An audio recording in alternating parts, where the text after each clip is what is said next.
Apology si Singson matapos suwayin ang EDSA bus lane policy noong nakaraang linggo.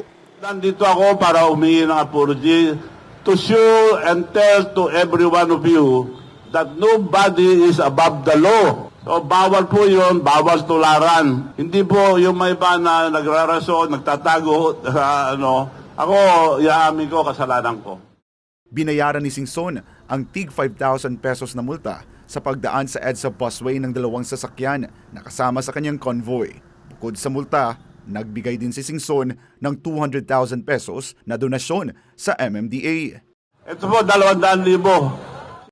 Sinabi ni MMDA Acting Chairman Romando Artes, mapupunta ang nasabing pera sa general funds ng ahensya. Pero pinuna ng Civil Service Commission ang pagtanggap ng MMDA sa donasyon at sinabing hindi raw ito pwedeng tanggapin ng ahensya. Ayon kay CSC Commissioner Attorney Eileen Lizada, tanging ang Department of Budget and Management lang ang pwedeng magdeposito sa general funds ng mga ahensya ng gobyerno. Dagdag pa ni Lizada, bawal ang pagtanggap ng pera batay sa Section 7 ng Republic Act 6713 na kilala bilang Code of Conduct and Ethical Standards for Public Officials and Employees.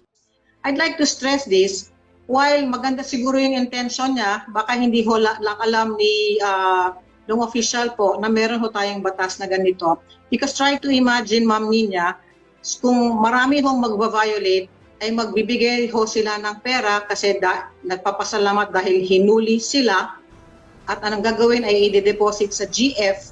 So try to imagine, there will now be another source of money coming in na dapat hong hindi.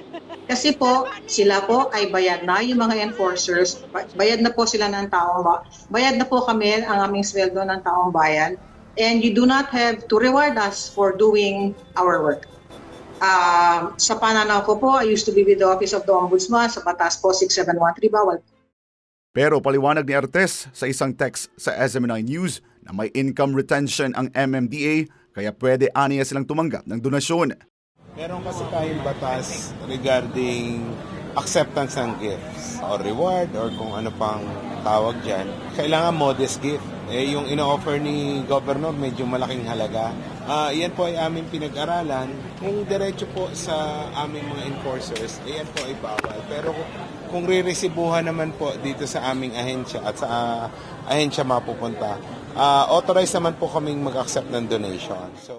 Dagdag pa ng opisyal na walang kaibahan ang 200,000 pesos ni Singson sa mga tinanggap na donasyon ng MMDA para sa Motorcycle Academy at Rehabilitation Project sa Pasig River. Sa amin pong palagay, wala naman pong conflict of interest doon so long as wala kaming gini-give up at walang special treatment sa kahit sino pong magdodonate dito sa aming ahensya.